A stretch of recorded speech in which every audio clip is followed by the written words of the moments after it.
Hello guys, আমি সঙ্গীতা। আর আমার চ্যানেলে সবাইকে অনেক অনেক ভালোবাসা। যারা আমার সাবস্ক্রাইবার তাদেরকে অনেক অনেক ভালোবাসা। তো গাইস, এখন বাজে, দেখতে হবে এখন কটা বাজে।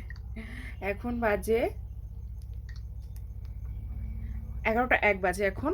আর এখন ঘুম থেকে উঠেছি, মানে একটু আগেই ঘুম থেকে উঠেছি। এখন আমি রান্না করব। তো কি রান্না করব তোমাদের সঙ্গে সবটা শেয়ার করব। আর আমার চ্যানেলটিকে সাবস্ক্রাইব করে দিও, আমার পাশে থেকো তোমরা সবাই।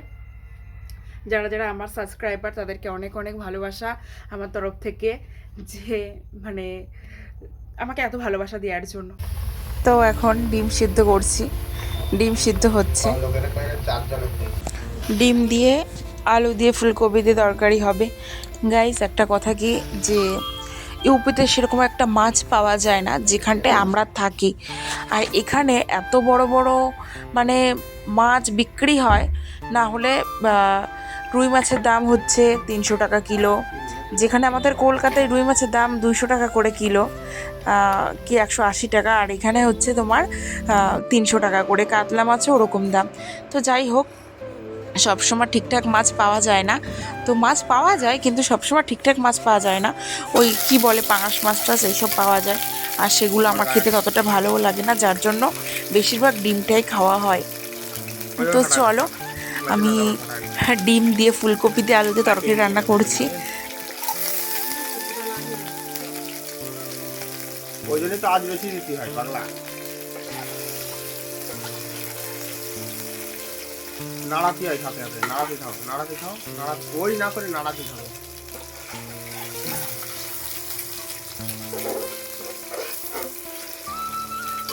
হ্যাঁ,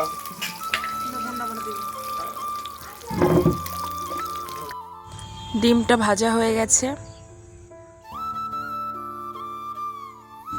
এখন আলু আর ফুলকপিটা ভেজে নেব।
এখন তেল দিয়ে একটু জিরে দিয়ে নেব।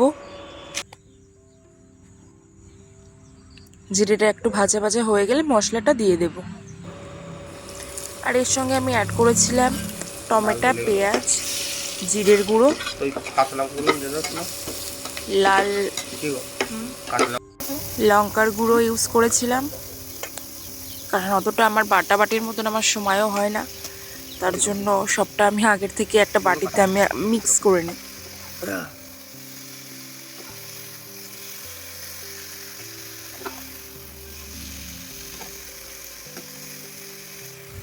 একটু সুন্দর করে না কষিয়ে নিলে ততটা জমে না, ঠিক ভালোও লাগে না ততটা। একটু তেল মশলা ঢুকবে, তবেই না খেতে ভালো লাগবে।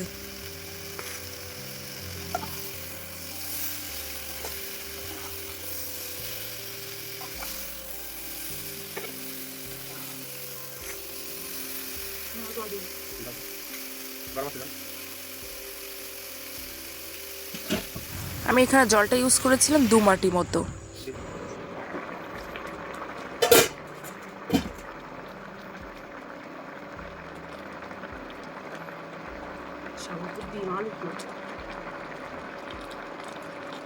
ফুলকপির গোড়াই ঠেসে দেখে নাও, আলু তো গলে যাবে না। ফুলকপির গোড়া দেখো, জিরের গুঁড়ো দেবে না। আমি একটু গরম মশলার গুঁড়ো দিয়েছিলাম, আর কিছু ধনেপাতা কুচি দিয়েছিলাম, যাতে তরকারির স্বাদটা টেস্টটা একটু সুন্দর আসে। আর আমার কিন্তু প্রতিটা তরকারিতে ধনেপাতা খেতে খুব ভালোই লাগে। যেমন মাছের ঝোল বলো, মাংস বলো, মানে যে কোনো মশলা তরকারিতেই দিলে ভালো লাগে। তোমরা কি বলো গাইস? তো আমার রান্না কমপ্লিট গাইস, এখন দুজনে খেতে বসবো। খেয়ে বলো কেমন হয়েছে। বাবা তাই নাকি? ও, তো গাইজ দেখা হচ্ছে নেক্সট ব্লগে। সবাই এইভাবেই আমার পাশে থেকো আর আমার চ্যানেলটাকে সবাই লাইক সাবস্ক্রাইব করে দিও। টাটা।